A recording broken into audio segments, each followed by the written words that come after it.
Here's a rewritten version of the provided text as a single, coherent paragraph without omitting any words. There's just a lot of uncertainty about what happens to the Starliner program. You know, this might not look good right now, but we don't know the end of it yet. Boeing has faced a lot of technical challenges with developing this vehicle all the way back to, 2019. After weeks of debate, NASA has ruled out bringing 2 astronauts back to Earth aboard Boeing's Starliner capsule because of lingering concerns about multiple helium leaks and degraded thrusters, both critical to a successful re-entry, officials said Saturday. Despite successful tests of the Starliner's maneuvering thrusters, detailed analyses, and confirmation that the known propulsion system helium leaks are stable and have not worsened, NASA concluded there is no way to prove the systems will continue to operate normally, ensuring a safe deorbit, re-entry, and landing. The decision means 2 of 4 crew and 9 astronauts scheduled for launch to the International Space Station aboard a SpaceX Crew Dragon on September 24 will give up their seats so Starliner Commander Barry Butch Wilmore and co-pilot Sunita Williams can come home in their place next February. NASA has decided that Butch and Suni will return with Crew 9 next February and that Starliner will return uncrewed, NASA Administrator Bill Nelson said at a post-readiness review news conference on Saturday. I want you to know that Boeing has worked very hard with NASA to get the necessary data to make this decision, he continued. We want to further understand the root causes of the earlier problems and understand the design improvements so that the Boeing Starliner will serve as an important part of our assured crew access to the ISS, Nelson said. New Boeing CEO Kelly Ortberg assured him the company remains committed to the Starliner program, which NASA is relying on to provide independent access to the space station alongside SpaceX. I told him how well Boeing worked with our team to come to this decision, and he expressed to me an intention that they will continue to work the problems once Starliner is back safely and that we have our assured crew access to the space station, Nelson said. Launched June 5, Wilmore and Williams originally expected to spend a little more than a week in space in the Starliner's first piloted test flight. They'll now spend at least 262 days in orbit, nearly 9 months, before returning to Earth around February 22 with the 2 Crew 9 flyers after they wrap up a normal 6-month tour of duty. In the process, Wilmore and Williams will become the first astronauts in history to fly in space aboard for different spacecraft, NASA's Space Shuttle, Russia's Soyuz, Boeing's Starliner, and SpaceX's Crew Dragon. The Starliner, meanwhile, will be commanded to undock from the space station's forward port as early as September 6 and carry out an unpiloted re-entry and touchdown at White Sands, New Mexico, to bring the long-awaited test flight to a disappointing conclusion. With the Starliner's departure, only the 4-seat Crew 8 capsule, which arrived at the lab last March, will be available to serve as a lifeboat if an emergency forces its 4-member crew, along with Wilmore and Williams, to evacuate before the Crew 9 fare ship arrives. While the odds of an evacuation are remote, SpaceX will work with NASA and the station crew to rig makeshift seats in the Crew 8 Dragon before the Starliner's undocking to accommodate Wilmore and Williams in an emergency. Once the Crew 9 capsule docks, the 4 outgoing Crew 8 flyers wrapping up their own 6-month expedition will reconfigure their ship for a normal undocking and return to Earth around October 1 as planned. Wilmore and Williams will remain behind aboard the station with the 2 Crew 9 flyers launching September 24. The decision ruling out a piloted Starliner return was a crushing blow to Boeing in the wake of earlier problems that delayed the Starliner's first piloted flight by nearly 4 years, required a second unpiloted test flight, and cost the company more than $1.5 billion above and beyond its NASA fixed-price contract. The Starliner woes come on top of Boeing's ongoing struggle to reassure the public in the wake of 2 737 MAX 8 airliner crashes, a close call with an Alaska Airlines 737 flight earlier this year, and more recent problems with an upgraded version of the company's long-haul 777 aircraft that have shaken confidence in the aerospace giant. But from NASA's perspective, Nelson said he had faith in Boeing, the prime contractor of the International Space Station and the agency's Space Launch System Moon rocket, calling the contractor a great partner for NASA over the years. When the Starliner was launched on June 5, one small helium leak in the Starliner's propulsion system was known, but it was not considered a safety threat. During rendezvous with the space station the day after launch, 4 more leaks developed, and 5 of the ship's aft-facing thrusters did not operate as expected. Those two issues triggered 2 months of extensive testing and analysis, adding another $125 million to the mission's price tag, according to a Boeing financial update. Boeing adamantly argued that tests and analyses of the helium leaks and initial trouble with maneuvering thrusters showed the spacecraft had more than enough margin to bring Wilmore and Williams safely back to Earth. The helium leaks are understood, Boeing said. They have not gotten worse, and more than enough of the pressurized gas is on board to push propellants to the thrusters needed to maneuver and stabilize the spacecraft through the critical deorbit braking burn to drop out of orbit for re-entry and landing. Likewise, Boeing engineers believe they understand what caused a handful of aft-facing maneuvering jets to overheat and fire at lower than expected thrust during rendezvous with the space station, causing the Starliner flight computer to shut them down during approach. Ground tests of a new Starliner thruster fired hundreds of times under conditions that mimicked what those aboard the spacecraft experienced, replicated the overheating signature, which was likely caused by multiple firings during tests of the capsule's manual control system during extended exposure to direct sunlight. The higher-than-expected heating likely caused small seals in thruster valve poppets to deform and expand, the analysis indicates, which reduced the flow of propellant. The thrusters aboard the Starliner were test-fired in space under more normal conditions, and all operated properly, indicating the seals had returned to a less intrusive shape. But there was no way to guarantee the seals would not deform again during thruster firings after undocking or during the deorbit burn when larger rocket motors would generate high temperatures in pods housing the smaller thrusters, which are needed to maintain the spacecraft's stability for a precisely targeted landing. "We're all committed to the mission, which is to bring Butch and Suni back," said Steve Stick, NASA's Commercial Crew Program Manager. But as we got more and more data over the summer and understood the uncertainty of that data, it became very clear to us that the best course of action was to return Starliner uncrewed. If we had a way to accurately predict what the thrusters would do all the way through the deorbit burn and through the separation sequence, I think we would have taken a different course of action. But when we looked at the data and looked at the potential for thruster failures with a crew on board, it was just too much risk. Boeing did not participate in the Saturday news briefing. In a statement following the announcement, Boeing said the company continues to focus first and foremost on the safety of the crew and spacecraft. "We are executing the mission as determined by NASA, and we are preparing the spacecraft for a safe and successful uncrewed return." In the wake of the Space Shuttle's retirement, NASA awarded 2 Commercial Crew Program fixed-price contracts in 2014, one to SpaceX, valued at $2.6 billion, and the other to Boeing for $4.2 billion. The goal was to end NASA's post-shuttle reliance on Russia's Soyuz and to resume launching American astronauts from U.S. soil aboard American rockets and spacecraft. Equally important to NASA was having 2 independent spacecraft for crew flights to the ISS in case one company's ferry ship runs into problems that might ground it for an extended period. "We're one launch anomaly away from losing our ability to support this amazing thing that we do on the International Space Station," said Nick Hague, one of the 4 Crew 9 astronauts.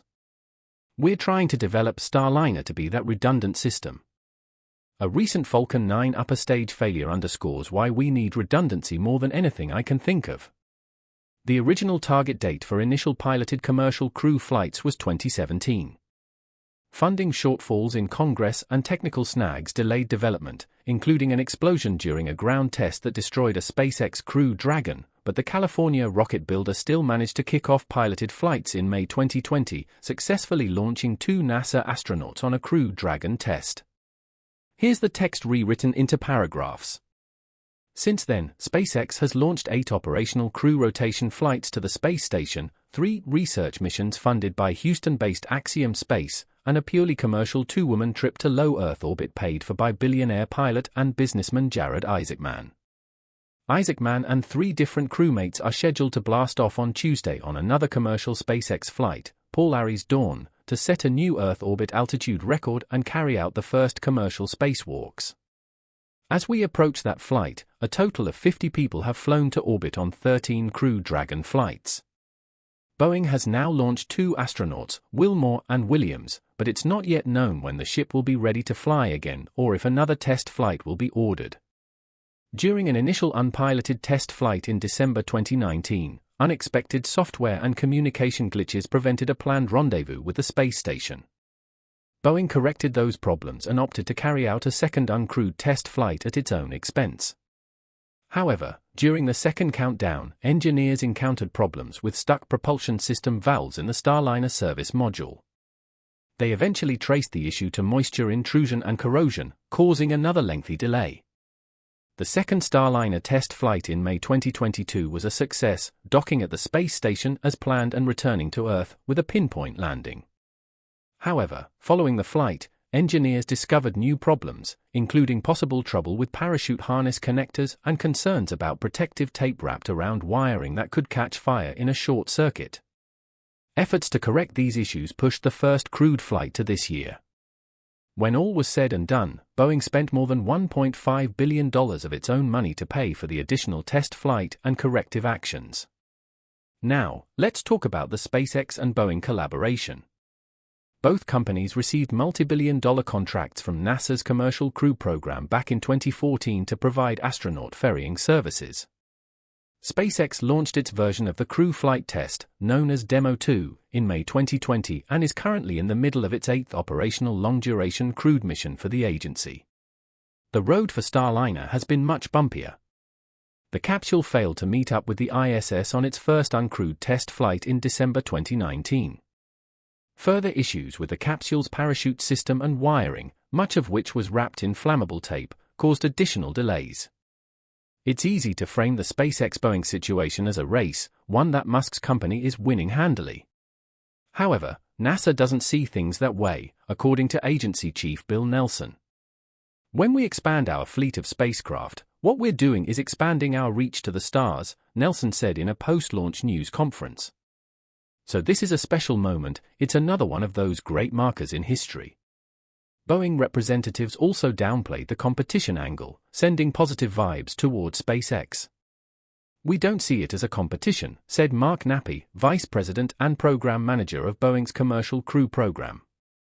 "I sit on my front porch and watch every SpaceX mission, and I root for them too. This is something that's great for the entire country." 2 NASA astronauts had reached the final hours before a long-awaited launch attempt aboard Boeing's Starliner capsule, the first crewed mission of the new spacecraft, but the mission was scrubbed about 2 hours before the countdown clock hit zero due to an issue with a valve on the Atlas V rocket. This vehicle, a workhorse built in Alabama by United Launch Alliance, was set to fire the Starliner capsule into space. Launch officials do not yet know when they will make another attempt to get Starliner off the ground, though they are now targeting no earlier than May 10. Good things are worth waiting for, and we'll get a chance to see that rocket and spacecraft get off the pad here soon, said NASA's Associate Administrator for Space Operations, Ken Bowersox, during a news briefing on Monday night. The valve in question is located on the second stage of the Atlas V rocket, the upper portion of the vehicle that is attached to the Starliner spacecraft. Occasionally, valves can get into a position where they start to buzz by opening and closing rapidly, said Tori Bruno, CEO of United Launch Alliance. "Some buzzing is okay, but too much could cause the valve to fail," Bruno added. Now, engineers need to determine whether the component opened and closed enough to cause concern. Officials will spend a day evaluating the issue and deciding whether the valve needs to be replaced and the rocket needs to be rolled back off the launch pad. Before the valve issue arose, Starliner, which Boeing designed to rival SpaceX's prolific Crew Dragon capsule, was set to take off for its inaugural crewed test run at 10:34 p.m. Eastern Time Monday from Cape Canaveral Space Force Station in Florida. This mission, dubbed the Crew Flight Test, could be the final major milestone before NASA deems Boeing's spacecraft ready for routine operations as part of the federal agency's Commercial Crew Program. The Starliner would join SpaceX's Crew Dragon in NASA's push to collaborate with private industry partners, expanding the United States options for flying astronauts to the International Space Station. The mission crew members are veteran astronaut Sunita Williams and Butch Wilmore, each of whom has ventured into space on 2 previous journeys aboard NASA's Space Shuttle and Russian Soyuz missions. They're checking out a lot of the systems, the life support, the manual control, NASA Administrator Bill Nelson said during a Friday news conference. "That's why we put 2 test pilots on board, and of course, the resumes of Butch and Suni are extensive. This would mark only the 6th maiden voyage of a crewed spacecraft in U.S. history," Nelson noted. "It started with Mercury, then Gemini, Apollo, the Space Shuttle, then SpaceX's Dragon, and now Starliner. Williams will also become the first woman ever to join such a mission. If all goes according to plan after launch, the spacecraft carrying the astronauts will break away from the Atlas V rocket after reaching orbit and begin firing its own engines. The Starliner will then spend more than 24 hours gradually making its way to the space station. Williams and Wilmore are set to spend about a week aboard the orbiting laboratory, joining the 7 astronauts and cosmonauts already on board, while the Starliner remains docked outside. The two will then return home aboard the same Starliner capsule, which is expected to parachute to a landing at one of several designated locations across the southwestern United States. Much is riding on a smooth test flight. NASA has been waiting half a decade for Starliner to begin flying crew, and the development of Starliner has been beset by years of delays, setbacks, and blunders. More broadly, Boeing as a company has suffered years of scandals in its aircraft division, which have tarnished the legacy aerospace giant's brand. "We got through a pretty rigorous process to get here," said Mark Nappy, Vice President and Starliner Program Manager at Boeing, of the development process during the Friday briefing. "And really where my source of confidence comes from is going through that process." If successful, the crew test flight could position Boeing to begin flying routine trips to the space station on NASA's behalf. The U.S. Space Agency selected Boeing to develop Starliner alongside SpaceX and its Crew Dragon capsule in 2014, hoping the commercial companies could create complementary new means of flying astronauts to the International Space Station after the Space Shuttle program retired in 2011. SpaceX ultimately beat Boeing to the launch pad, carrying out its crewed flight test of the Crew Dragon capsule in May 2020. SpaceX has handled most of NASA's crew transportation needs since then. "We cheer for SpaceX," Nappy said during a March news briefing. "That's something that is very important to our country and very important to NASA, to have that access. And we're looking forward to providing astronaut transportation services as well. For as long as we can remember, humanity has always been interested in exploring the vast world of space beyond our planet. And what better place to start than on the Moon?" Plans to set foot on the Moon started way back in 1960. Initially, the goal was to send a 3-man team to orbit the Moon, not land on it. It was during the famous speech of then-President John Kennedy in 1962 that the dream of landing a man on the Moon before 1970 was crystallized in the heart of America. Kennedy's dream did come to pass when the first man on the Moon, Neil Armstrong, took his first steps in 1969. But accomplishing this vision came with a lot of labor and sacrifices. The government had to recruit the brightest minds and experts to work on this project, and a ton of financial resources were poured into it. But even so, the first mission wasn't even close to success. The Apollo 1 mission was NASA's first attempt to visit the Moon with astronauts. It featured astronauts Virgil Grom, Edward White, and Roger Chaffee. Sadly, these men lost their lives when a fire broke out in the spacecraft's command module, destroying everything. The mission failed, prompting NASA to conduct a series of investigations into the incident and extensively rework the command module. They eventually decided it would be best to add another launch vehicle that would carry the main payload, the lunar module. Subsequent missions from Apollo 4 to 9 focused on testing the newly improved spacecraft and adding more features. No missions were designated as Apollo 2 or 3 because these early missions seemed more like repetitions of Apollo 1 but didn't feature any crew on board, so NASA chose to leave them out of the numbering. Apollo 10 marked a significant milestone in this journey. It was the 4th human spaceflight mission in the Apollo program, and this time, the astronauts successfully circled the Moon and returned without any issues. The Apollo 10 mission set the stage for Apollo 11, with the only difference being that Apollo 10 astronauts didn't land on the Moon. By this time, scientists had learned a great deal about the Moon. They could predict what the Moon's surface and weather conditions would feel like and replicated these scenarios to train astronauts before sending them to the Moon.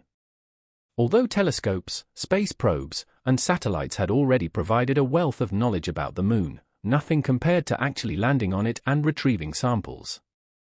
These trial Apollo missions helped NASA understand what it would take to transport humans to the Moon and back. Therefore, when Neil Armstrong and Edwin Buzz Aldrin stepped foot on the Moon, it marked a phenomenal moment in history that was celebrated worldwide. Apollo 11's success inspired NASA to launch subsequent missions to the Moon and encouraged other world leaders to pursue their own moon landing attempts.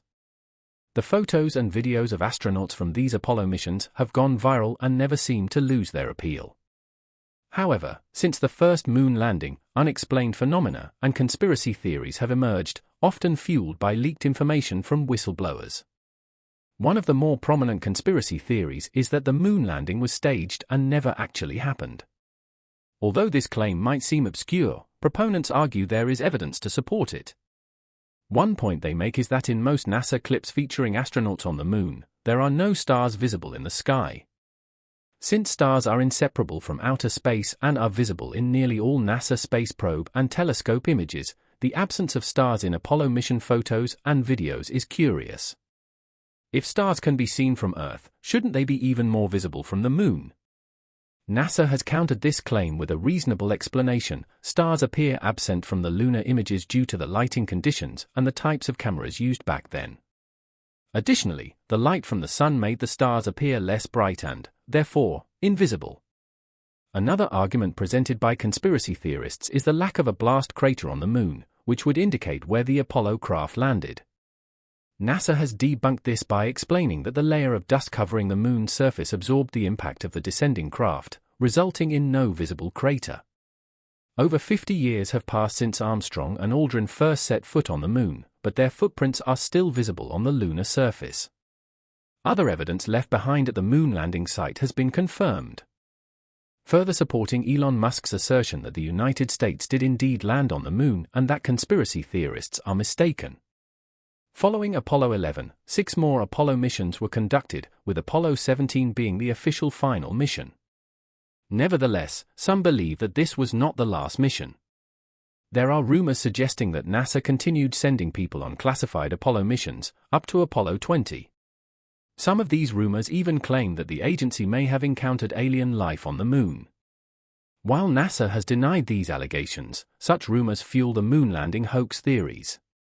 Apollo 17, the last official Apollo mission, took place in 1972, and NASA has not conducted another moon mission since then, raising questions about why this is the case. Over the past 5 decades, several changes have occurred at the moon landing site. For instance, the American flag planted on the Moon has significantly degraded, despite being made of special materials designed to withstand lunar conditions. Additionally, items left on the Moon by the first astronauts have been covered by fine lunar dust.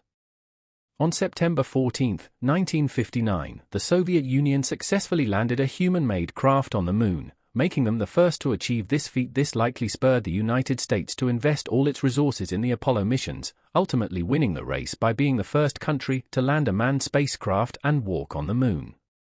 Despite these achievements, some experts remain skeptical, believing that a larger political agenda may be at play. Since the United States' successful Apollo missions, the Soviet space program has conducted about 23 missions to the Moon. Not a single whistleblower from these missions has come forward to accuse the US government or deny seeing the American flags and plaques planted on the Moon. Certainly, if any country would have a vested interest in exposing a fake moon landing, it would be Russia. Nevertheless, there have been numerous whistleblowers within NASA over the years, and some of the leaked photos and documents from these individuals can appear convincing to the public, fueling strong arguments. For example, there is the issue of the waving flag. Despite the Moon's lack of atmosphere and wind, the flags planted by the astronauts seem to be waving. NASA has explained that this is due to vibrations from the Moon's interior and the way the flags were being handled or mounted.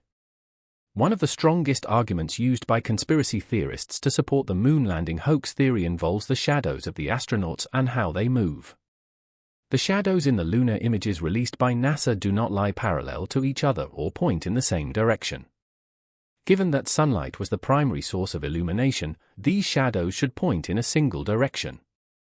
These inconsistent shadows have led some to suggest that the photos were staged in a studio or secret location with multiple light sources. Although this shadow anomaly may seem convincing, it does not definitively prove that the photos are fake. The discrepancies could be due to the viewer's perspective. Additionally, the cameras used during the lunar missions were not as advanced as modern cameras, which can capture explicit details in photo backgrounds. NASA had to enhance these images to make them clearer and more suitable for public viewing, which could account for any anomalies. Moreover, the lighting technology available at the time would have resulted in photos that looked entirely different from the ones taken on the moon. Even if the photos are genuine, there remains controversy surrounding the videos. Some experts have noted inconsistencies in the physics portrayed in different videos. In some footage, astronauts are seen walking slowly, while in others, they appear to be bouncing as if on a trampoline. To add to the controversy, NASA was once caught attempting to pass off training photos as authentic lunar images.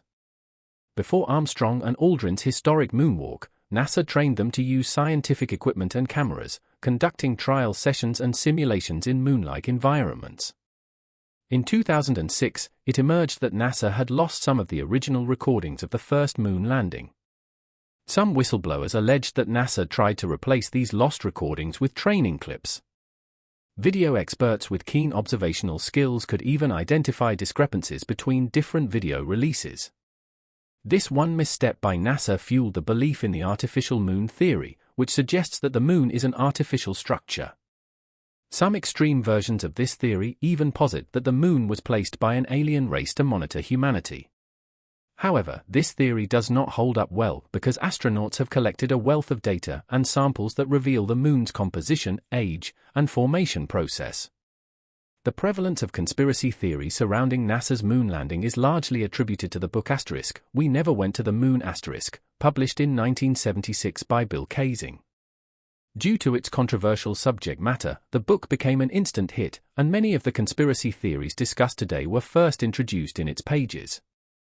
However, the surprising fact is that this author, Bill Kaysing, is not a scientist, engineer, or expert in anything related to science. In fact, before this time, his books were solely focused on cooking and agriculture. However, Kaysing was very confident in his book and even defended it on national TV. A lot of Americans believed his story, mostly because people didn't have much trust in the government at the time due to several political issues. While there may be many suspicious flaws and unconnected dots in NASA's lunar exploration missions, there is substantial evidence that the moon landing did, in fact, happen. Just so you know, the world might yet witness an even greater moonwalk than the Apollo missions. SpaceX CEO Elon Musk has made some quite shocking revelations. Musk has announced that we will soon go to the moon again, but this mission will be much bigger than just walking on the moon or collecting samples. He added that his company, SpaceX, has a contract with the government to take astronauts to the moon. As we all know, Elon Musk strongly believes in the possibility of life beyond Earth, and SpaceX is solely devoted to making this dream come true. This is why the space agency is deeply involved in exploring Mars and setting up a Martian base that could accommodate humans. SpaceX's mission is to establish this Martian base and gradually transport humans to Mars before some pandemic or otherworldly disaster destroys our planet. In case you're wondering how we'll get to Mars, SpaceX has some of the world's most advanced rockets and spacecraft, making the transportation of humans feasible when the time comes. However, during a recent podcast, Elon Musk shared that SpaceX will first send astronauts to the moon before sending humans to Mars. He explained that SpaceX is working on a gigantic super heavy-lift Starship. Compared to all the previous models, this Starship can transport 100 tons of payload effectively and could even be used to build a moon base. In Musk's words, we could go way beyond what was done with the Apollo program, where they had a small lander. Elon Musk believes that the first successful Apollo mission was an anomaly, an event in human history that happened much quicker than it should have. He remarked that the technology and skill the United States deployed to make that mission successful were way ahead of their time. According to Musk, it should have been impossible to have humans walking on the moon as early as 1969, but the United States government decided it needed to happen, so they did everything possible to ensure it did. Musk likened this to reaching into the future and bringing technology to the present, which he argues is not the natural pace of technological development. This time, Elon Musk envisions the lunar mission to be a monumental one. Unfortunately, his company SpaceX will be the one to see it through. His final words during the recent podcast were, "I think we should build a city on the moon and on Mars."